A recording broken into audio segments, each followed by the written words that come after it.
இச்சபை முன்பதாக அரும் பெரும் சகோதர சகோதரிகள், கல்வி மாணவ மாணவிகள் கடல் அலை போல் சூழ்ந்திருக்கிறார். காரணம் யாது?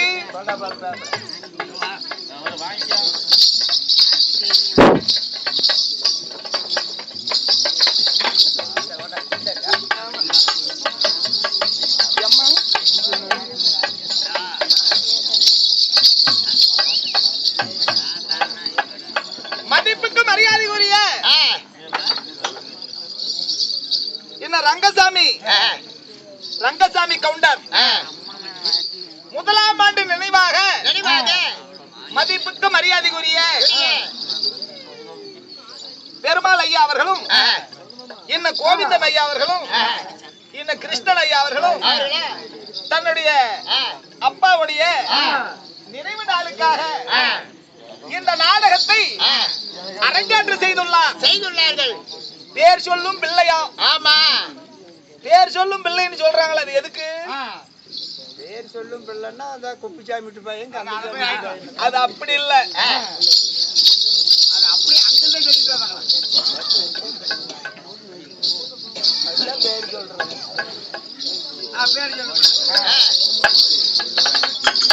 இங்க பாரு, இப்படி ரங்கசாமி கவுண்டருக்கு கூத்துட்டாங்க அப்படின்னு போய் 4 பேர் காலையில என்ன அப்படி வரீங்க பாய் சுத்திக்கிட்டு கோயிலெல்லாம் கூத்து விட்டாங்க. ஆமா, அவங்க ஒரு பேர் சொல்லும் பிள்ளையா? இங்க பாரு, அவருடைய பேர குழந்தைகளும் இன்னும் மக்கமார்களும் ரங்கசாமி கவுண்டருக்காக இந்த நாடகத்தை அவர் 4ஆம் பதிவு சேர வேண்டும் என்று ஒரு புண்ணியமான சரித்திரம். என்ன என்ன செம்படவர் கதையில வீர சிகாமணி பட்டாபிஷேகம் கருமாட்டு நாடகம் என்ற நாடகத்தை அரங்கேற்றம் செய்து இருக்கிறாங்க. ஒரு அண்ணன் தம்பிங்கன்னா எப்படி இருக்கணும், ஒரு குடும்பம்னா எப்படி வாழணும் அப்படி என்பது இந்த நாடகத்துடைய சாராம்சம். இந்த கதை. இந்த நாடகத்தை அரங்கேற்றம் செய்த மதிப்புக்கு மரியாதைக்குரிய ரங்கசாமி ஐயா அவர்கள் ஐயா வரும் மாட்டையாடம் பள்ளியப்பு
ரங்கசாமி கவுண்டருடைய முதலாம் ஆண்டு நினைவாக அவர் பெற்ற குழந்தைகளும் இந்த பேர குழந்தைகளும் இந்த நாடகத்தை அரங்கேற்றம் செய்துள்ளார்.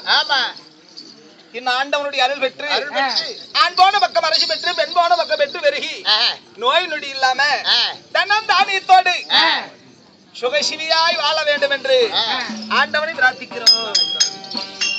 நமக்காக அன்பளிப்பு செய்த அனைத்து உள்ளங்களும் எம்பெருமானுடைய அருள் பெற்று செய்கின்ற தொழில் குழந்தைகள் படிக்கின்ற கல்விகள் சிறப்போங்கி சீரும் சிறப்பாய் வாழ்ந்திட ஆண்டவனை பிரார்த்திக்கிறோம்.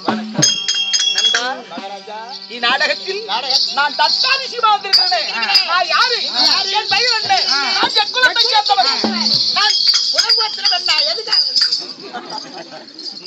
அதுக்கு இதுக்கு இப்படி நடக்கிற குளத்தை வடை அதிகமா தின்னுட்டு நான் யார் தெரியுமா?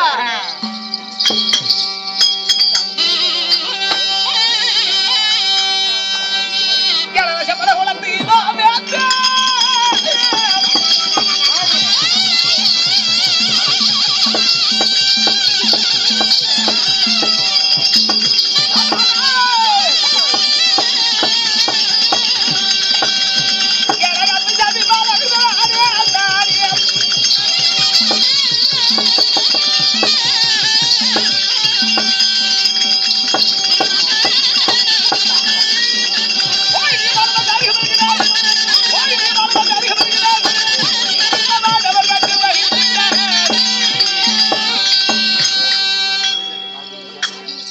புரிந்ததா என்ன?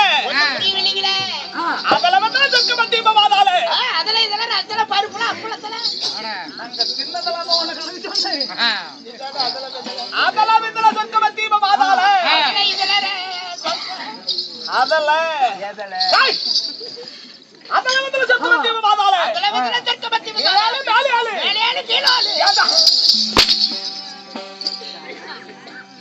ஈராளு 14 புகழங்களிலும் போற்று புகழபடியாகிய என் பெயரோ அப்புசாமி.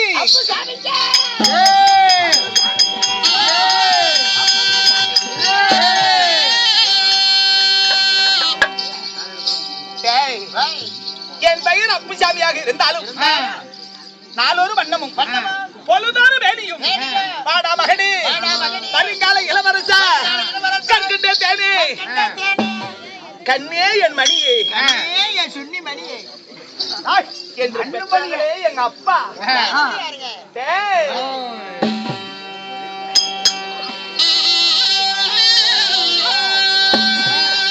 நட்டனையிட்டது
என தவத்தில பெற்றாங்களே என் தாய் மீனாட்சி அம்மாள். தாயார் மீனாட்சி அம்மையா? ஆமா. உன் தந்தையா? நண்பா எங்க அப்பா யார் தெரியுமா? வளையாபதி செம்படவர். வளையாபதி செம்படவர். வளையாபதி செம்படவருக்கும் மீனாட்சி அம்மைக்கும்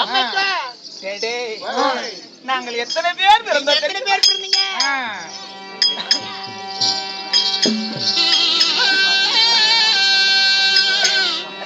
நாங்க சேர்ந்து பிறந்த மன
நண்பா மகராஜா முதல் பிறந்தவன் நான் அப்புசாமி. அட தாய்க்கு தலைமகன் மூத்த மகன் அப்புசாமி. எனக்கு நேரிலையோன் குப்புசாமி. குப்புசாமி இருவருக்கு விளையோன் சுப்புசாமி. அப்படின்னு 3 பேர் அண்ணன் தம்பிங்க. அப்புசாமி, சுப்புசாமி, குப்புசாமி. இப்படி 3 பேர் பிறந்தோம். நண்பா என் தம்பிகள் இருவர்களும் அறியாத பருவம். சின்னம் சிற வயது தாயுடைய உதரம் காயாமல் பிடிக்கு அறியா பருவத்துல என் தாய் தந்தைகள் என்ன ஆனா தெரியுமா?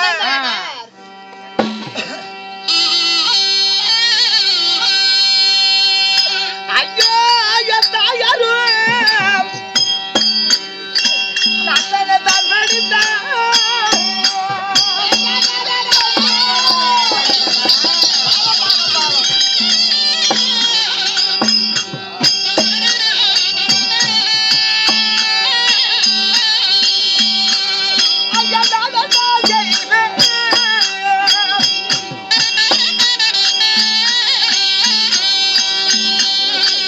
என்னோட மாதாவும் நந்தனை மாட்டு போன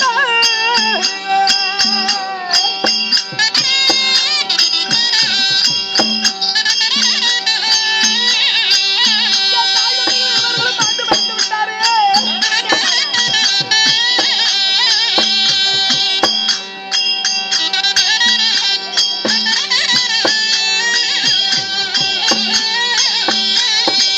ஐயோ என் தாயாரு நந்தனை தான் நடி.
ஐயனை ஒட்டி நல்ல மரபு பாடுவோம்.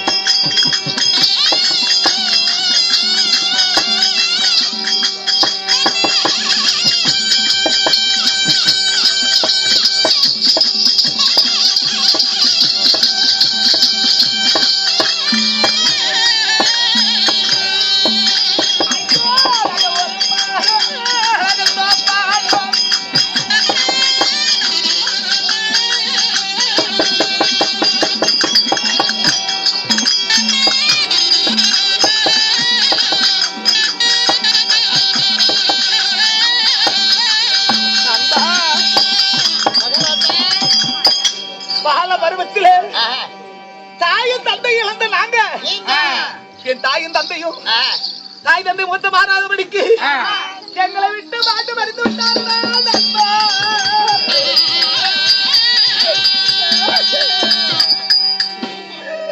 ஏய், ஏய், ஆடு நனையுது ஓனாய் அழுவிச்சான். யாழுவர எங்க அப்பனுக்கு அம்மாலும் செத்து போயிட்டாங்க. தாய் தந்தை இல்லாத அனாதியா ஏதாவது நோய் வாய்ப்பட்டு இருந்துட்டார்களா? நோய்பட்டு செத்து இருந்தாலும் பரவாயில்ல. டார்ச்சில் அடிபட்டு இருந்தா கூட 4 லட்சம் வந்திருக்கு. ஒரு நிலம் வாங்கி பொழைச்சிருப்பேன். பின்ன எப்படா செத்தாங்க? நானே மறந்து வச்சு பண்ணிட்டேன். ஏய், தாயும் தந்தையிலே கடவுள் ஏப்படி செஞ்ச? இருக்கிறாளா காண்டார ஓடி அவளுக்கு தினம் ஒரு கவுளி வெத்தலை 200 கிராம் பாக்கு ஒரு கட்டு புயல வேணும். அது அவளே போடுறதுல கந்தாய் வாடி குப்பாய் வாடி பழனிமா வாடின்னு வட்டமா உட்காந்துக்கிட்டு எச்சுட்டு போயிட்டு வாசல்ல நாய புண்டை வேற நாயம்னு சொல்லு. எங்க அப்பா இருக்கிறானா எங்க அம்மா காதர்ந்த புண்டை வாழாது. அவன் பெரிய சின்ன கலைக்கு போயிடாட்ட கட்டில் விட்டு இறங்குறதுல தலைக்கு ஒரு தலைவாணி காலுக்கு ஒரு தலைவாணி தினம் ஒரு கோட்டு குளத்துக்கு சோறு அடிச்சுட்டுங்கிறதுல நல்ல அரிசி தான் அரைக்கலாம் அவனுக்கு ஆக்கணும். கணேசா பீடி குடிக்கிறதுல இந்த பஞ்சு வச்சிருக்கிற அவன் மாதிரி பிடிச்சு எத்தனை நாளைக்கு நம்ம மூலவையில வித்து விடுன்னு பெருக்கா மருந்து வாங்கியாந்து ஆளு ஒரு குவார்டர் வாங்கியாந்து ஆளுக்கு பாதி வச்சு கொண்டுட்டேன். ஏண்டா நாளைக்கு ஓமாவும் அப்படித்தானே செய்வான். ஏமாந்த புண்டைய நாயா கல்யாணம் பண்ற பிள்ளை பேக்கிறோம் கல்யாணமே இல்லையே. அப்ப வாழ்க்கைக்கு துணைவி 2 இட்லி வாங்கி கொடுத்தா எத்தனை பேர் தெரியுறாங்க பைத்தியக்காரி தலதாபுரத்து பஸ் ஸ்டாண்ட்ல.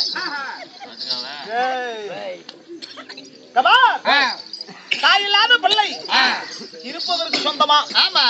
அது போல என் தம்பிகளை இருவரையும் அறியாத சிறு வயது 2 பேரையும் என் மார்மாலையும் தோல்மாலையும் போட்டு பெற்ற பிள்ளைகளை போல் பாவித்து இது நாள் வரைக்கும் வளர்ந்து கொண்டு இருக்கிறேன். தனக்கு ஒரு குழந்தை பிறந்தா தான் தம்பி மேல இருக்கிற பாசம் விட்டு போயிருமே என்று நாங்கள் கணவனும் மனைவியும் பிரிந்தே வாழ்றோம். கல்யாணம் மண்ணத்துல இருந்து ஒரு சோகமும் இல்லடா. எப்படி தூக்கம் வந்துருது உனக்கு? அப்படி நாங்க பிறந்து இந்த வடகோதாவரியில எங்களுக்கு என்ன தொழில், என்ன வேலை? உனக்கு ஏதாவது வேலை உண்டா? இருக்குது. என்ன? காலையில எந்திருப்பேன் கல்லு கட்டு ஓரமா உட்காந்து கை வேலை. இல்லப்பா கறி உங்களுக்கு என்ன வேலை? கருவாட்டு வியாபாரம்.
கருவாட்டு வியாபாரம்னா சந்தையில போட்டு 5 ரூபாய்க்கு 10 ரூபாய்க்கு பண்றது இல்ல.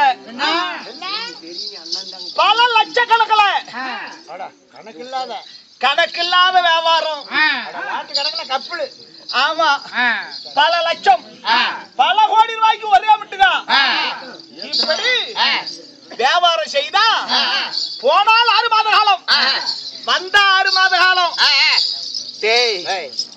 தம்பிகள் இருவர்களும் இப்ப பால பருவம் அடைந்து விட்டார்கள். பெருசாயிட்டாங்க. கல்யாண வயசு. சரி சரி. தெரிந்தவர்களுக்கு தான் அண்ணன் தம்பி, தெரியாதவர்களுக்கு பெத்த பிள்ளை மாதிரி இருக்கிறீங்க. பெற்ற மகன் அப்பம் போல. சரி, இங்க பாரு, தன்னுடைய தம்பிகளுக்கு தாயில்லாத பிள்ளையாச்சே என்று அவருடைய எப்படியெல்லாம் அவரை வளர்த்தின தெரியுமா? எப்படி வளர்த்தீங்க? ஏண்டாங்கள் நல்ல நிலவளுக்கு வச்ச அவருக்கு நினைத்து வீடு தியாகம் என்று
குழந்தைக்கு நலிந்து விடு தியாகம் என்ன என்று சீமனையில விளக்கு வச்சா செலுத்தி விடு தியாகம் என்ன என்று நெய்யால விளக்கேத்தி என் தம்பிகளை நேர்த்தியா வளர்த்தணும். தம்பிகளுடைய முகத்தை பார்த்து 3 மாத காலமாகி விட்டது. மனைவி பார்ப்போம் என்ற ஆசையோட தம்பிகளை பார்க்க வேண்டியதுதான் எனக்கு ரொம்ப அதிக ஆசையாக இருக்கிறது. அன்பா தம்பிகளை அண்ணனை காணும் ஏக்கத்தோடு இருப்பாங்க. புறப்படு பார்க்கலாம்.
கருத்திலே நான் மனதிலே நினைத்து தங்களுடைய திருவடி பாதத்திற்கு மல்லிகை முல்லை கோங்கு மந்தாரம் ஆகிய மலர்களை கொண்டு வந்து அன்பு தேவியால் நான் அடிபணிகின்றேன் சுவாமி.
வாயா போயிட்டு கணவனே கண்கண்ட தெய்வம் என்று நாடகாரர் செய்தி கிடைச்சு அப்பதான் வந்து கணவனுடைய பாதத்தை பறிந்தபடியால் இந்த பரந்த உலகத்திலே சீரும் சிறப்போடு வாழ்ந்திருப்பாய்.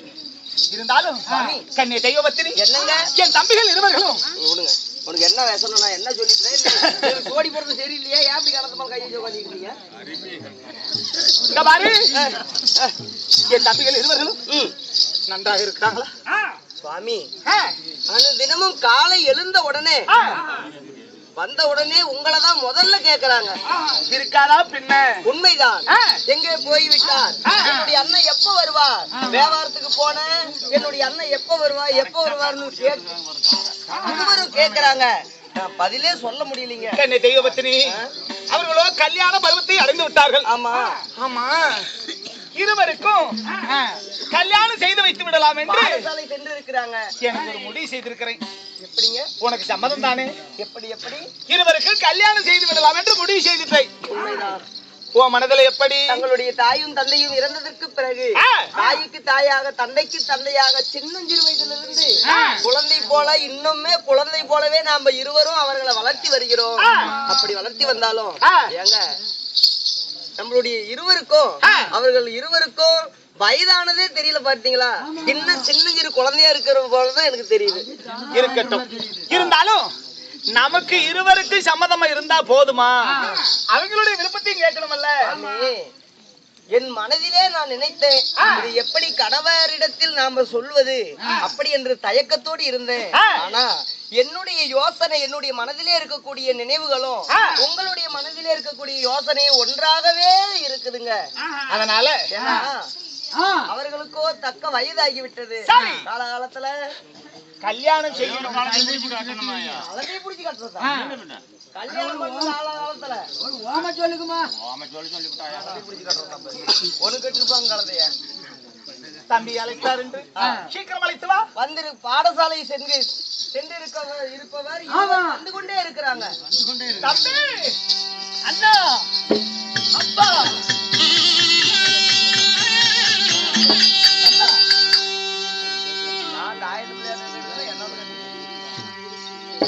கண்ணி தம்பி தம்பிமார்களா அண்ணனுடைய பாலத்தை பணிந்தபடியா அனைத்தினமும் சீரும் சிறப்போடு வாழ்ந்திருப்பேன். ஆமா இருக்கும் போது என்னன்னா குறை நேரம் நான் போய் 3 மாத காலம் ஆகிவிட்டது. எவ்வளவு உங்களை பார்த்த உடனே ஆனந்த சந்தோஷப்படுறாங்க பாருங்க. அதனால இங்க பாரு தம்பி என்னன்னா நானு இன்றைக்கு ஒரு சுபகாரியமா உங்களுக்கு நான் சொல்ல போறேன். சுபகாரியமா? ஆமா. என்ன காரியம்? அத நீங்க மறுக்கவே கூடாது.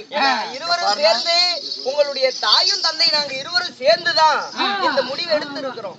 நாங்க பிறந்த நாள் முதலாக எங்க தாய் தந்தை இருந்த நாள் முதலாக எங்களுக்கு தாய்க்கு தாயாக தந்தைக்கு தந்தையாக நீங்க இருக்கிறீங்க.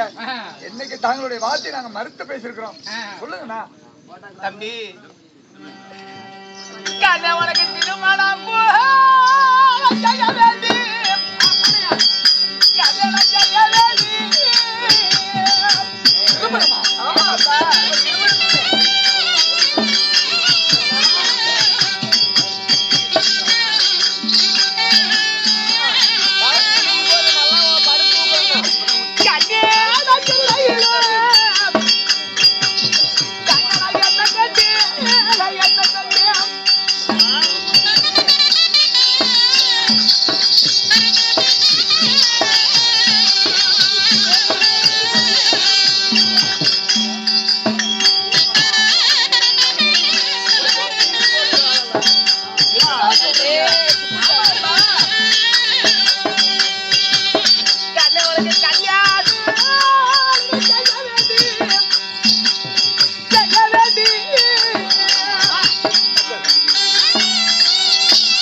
அதனால உங்களுக்கு இருவருக்கு கல்யாணம் செய்து வைப்பதா முடிவு செய்துட்டேன்.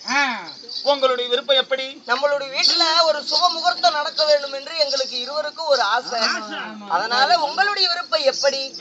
ஏமா எங்களுக்கு திருமணத்தை செய்து எங்களை தனித்தனியாக பிரிப்பதை விட நீங்க வீட்டுல இருக்க வேண்டாம்னு ஒரே வார்த்தையை சொல்லல. என்னப்பா சொல்ற? இங்க பாருண்ணா, அண்ணா, எங்களுக்கு திருமணம் என்று ஒன்று நடந்தா இந்த திருமணத்தினால நம்ம ஒவ்வொருவரும் இணைப்படுத்தி விடுவோம். எங்க வாழ்க்கையில திருமணமே வேண்டாம்.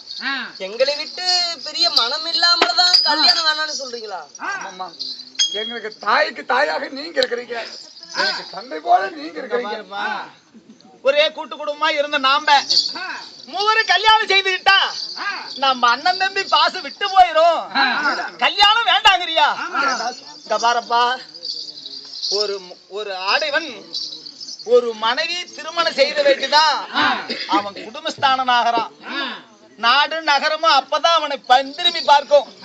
அதனால தாயும் தந்தையும் பேச்சு கேளாத பிள்ளைங்க தருதல பிள்ளை என்றார்கள். ஆனா உங்களை நான் அப்படி வளர்க்கல. என் பேச்சுக்கு கட்பட்டு இந்த கல்யாணத்தை செய்வீங்கிற நம்பிக்கையால தான் நான் எடுத்தேன். என்ன சொல்ற? அன்று முதல் இன்று வரைக்கும் உங்களுடைய வார்த்தையை நாங்க ஒருபோதும் மீறினது கிடையாது. உன்னுடைய வார்த்தையே இதுவரைக்கும் அடிமேல் சிறமேல் கொண்டு நாங்க இதுவரைக்கும் வாழ்ந்து வந்திருக்கோம். எங்களுடைய மனதிலே உள்ள அபிப்பிராயம் என்னவென்றால், எங்களுக்கு என்று ஒரு திருமணத்தை செய்து வைத்தா வரக்கூடிய பெண்களால எங்களுக்கு ஏதாவது இடம் நேர்ந்து விட்டா உங்களை விட்டு எங்களால பிரிய முடியாது. அதுக்காக தானே கொஞ்சம் மனம் சஞ்சலப்படுது. அது கேபாணி காலம் வர்ற ஒரே குடும்பத்துல சேர்ந்த பொண்ணா பார்த்து ஒரு தம்பிகளுக்கு இருவருக்கு அண்ணன் தம்பிக்கு பெண்ணா, ஒரே அக்கா தங்கச்சியா இருக்கணும், ஒரே குடும்பத்தை சேர்ந்த பெண்ணா இருக்கணும்.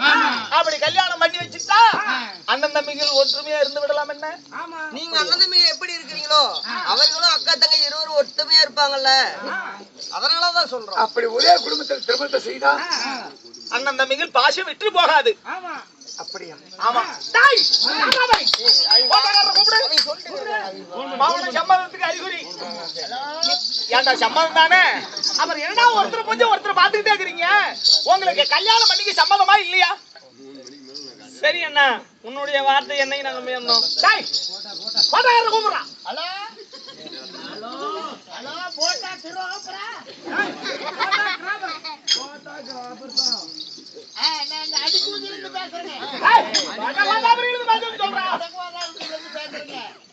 நீங்க எங்க இருக்கீங்க? நான் மேலுக்கு போட்டோ எடுத்துக்கிறேன். கொஞ்சம் வாங்கல, ஒரு அவசரமான சமாச்சாரம். போட்டோ எடுத்து கண்ணீர் நேத்து எடுத்து போட்டாது அங்க மேல் வீதியில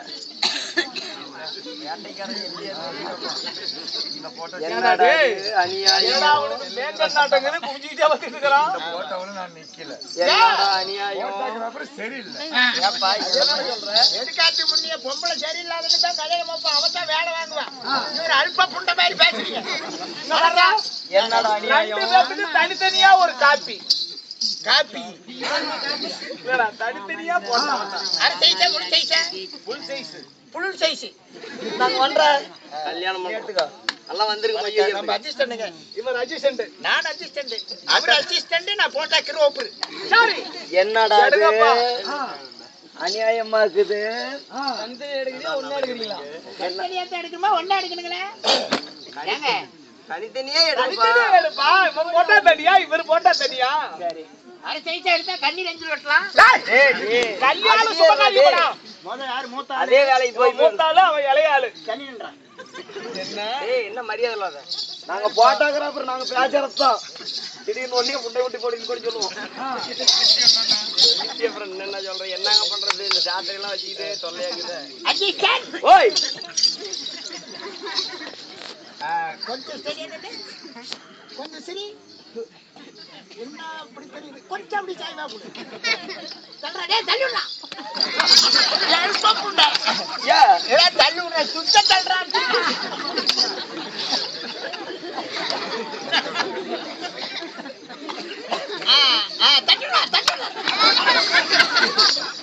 எப்படா போட்டாலும் அசிஸ்டன்ட் ஆகிறது ஒருத்த முன்னாடி எடுத்தாச்சா? அவனு எடு. உழுவுல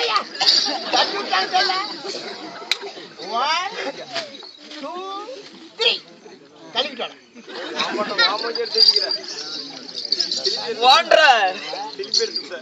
கேமராவில் வாமூஞ்சி விழுந்து போச்சு. கேமராவை அடி எடுத்துட்டியா? அவன் எடு. நான் போட்டோகிராஃபர், நான் பேச்சரத்தான். எப்படி பாருங்கிட்டோம்? அப்படியே காலை விரிக்காத நெடு. காலை விரிச்சு வை. 1 2 3 கழுவிட்டா கழுவிட்டா பண்ணு கழுவிட்டா கழுவிடா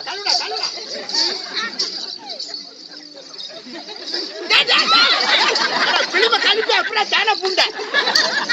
நீதான் ஓட்ட கழுவிட்டாரு சொன்ன. போட்டோ பிளிம எடுத்து கழுவிட்டா தெளிவா சொல்ல வேண்டியதானே. ஏடா போட்டோ ரெடியா? எங்க உங்க அசிஸ்டன்ட்? போட்டோ கழுவி. ஏடா போட்டோ ரெடியா? ஓடுற உனக்கு கண்ணு தெரியாது? இந்த பையனுக்கு வாய் ஒங்கிரிச்சிட்டு இருக்குது தெரியும் உனக்கு? நான் போய் ஸ்டேடியம் எழுதுறேன். போட்டோ எந்த பொண்ணு இந்த வாயை பார்த்து கட்டிக்கோ. பரவாயில்ல கட்டு நல்லா தானே இருக்கிறா. நல்லா தான் இருக்கிறா. ஆனா வாய் தானே குறைஞ்சிட்டு இருக்குது. வாய் தானே குறைஞ்சிட்டு இருக்குது. அப்ப எந்த போட்டோ எடுத்துட்டேன்னா எடுக்கல. இங்க பாரு, என் தம்பிய வேற ஒரு ஆள் இல்லாரு குறை சொல்லி இருந்தானா தலகலதாக தொங்க விட்டு 600 போய் அடியோட அறுத்துருப்பை. நீ அங்க அடி தப்பிச்சுக்கிட்ட. 600 பொண்ணா புலலா இருக்கு.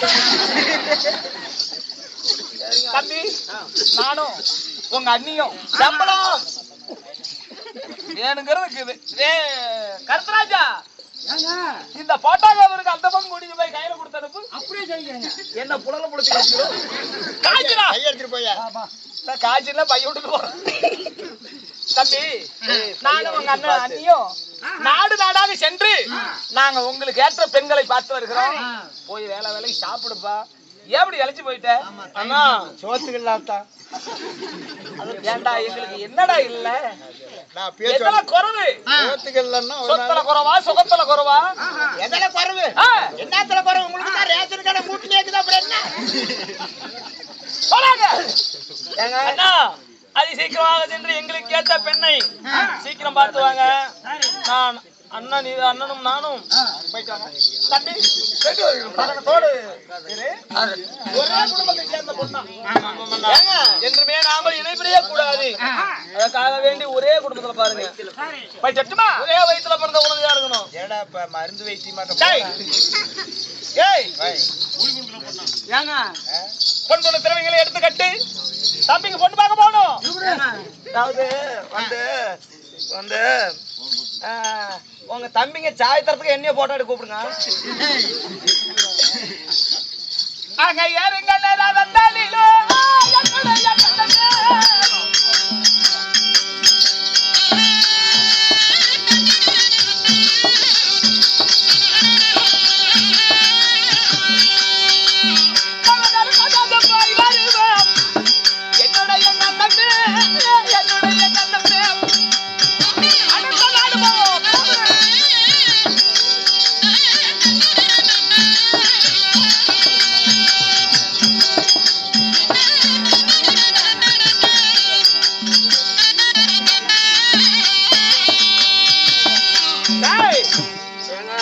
இந்த ஊர்ல என் தம்பிக்கு ஏத்த பொண்ணு எங்கேயாவது இருக்குதா?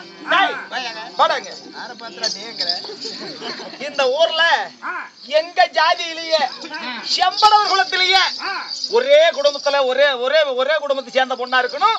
அக்கா தங்கச்சிகளா இருக்கணும். நான் தாங்க பொண்ணு புரோக்கரு. என்ன சொல்றேன்? ஆமா புரோக்கரு. அப்படியா? ஆமா. பொண்ணு கைவசம் இருக்குதா? கைவசம் இருக்குதுங்க. அக்கா தங்கச்சி தானே ஒரே குடும்பத்தை சேர்ந்த பொண்ணா இருக்கணும். 2 பொண்ணு இருக்குது. எங்க ஜாதியா இருக்கணும். உங்க ஜாதி என்ன ஜாதி? செம்படவம். நல்லா அடக்கமான பொண்ணாகணும். நாங்க ஏதாவது சொன்னா கூட எதுவும் பேசக்கூடாது, எதிர்த்து பேசக்கூடாது. அருமையான பொண்ணு 2 பொண்ணு இருக்குது. அக்கா தங்கச்சிங்க. பசங்க போட்டா இதுல இருக்குது. காட்டி பொண்ணு காட்டி சீக்கிரம் எங்களுக்கு தகவல் சொல்லி அனுப்பணும். உண்மையிலேயே கிடைக்கும். வச்சுமா அக்கா தங்கச்சிங்க நல்ல நல்ல பிள்ளை, நல்ல குடும்பத்துல பிறந்தவங்க. சரி, நாங்க வச்சுமா? வணக்கங்க, நானும் பொண்ணு புறாக இருக்காங்க. இங்கே இருங்க. போட்டா கொடுத்துருக்க 2 பேரும் கண்டுபிடிச்சு அனுப்பி விடுங்க. பொண்ணு புறாக சொல்லிட்டு இருந்து ஒத்தராமத்தை போட்டுட்டு வந்து நிக்கிறானே என்னங்க? சரி, போயிட்டுமா? பொண்ணு தானே நான் ஆட்சி பண்ண கூட நம்ம ஒரு கிறுக்கு பிடிச்ச பொண்ணு. சரி, நான் போயிட்டு பையனுக்கு ஏத்த நல்ல பொண்ணா ஒரு வயிற்றுல பிறந்தா அக்கா தங்கச்சிகளா இருக்கணும். பொண்ணு இருக்குதுங்க. ஏங்க மகாராஜா, பொண்ணு இருக்குது. ஆனா பொண்ணுக்கு ஒரு குறை உண்டு. என்ன? நான் போயிட்டு வரட்டுமா? இடம் வச்சு கேட்டங்குது. நான் போயிட்டு போயிட்டு வரலாம். அருமையான பிள்ளைங்க இருக்கிறாங்க. போனா போக மாட்டேன். புண்டை முடிட்டு போங்கன்னா போய் புண்டை மூடி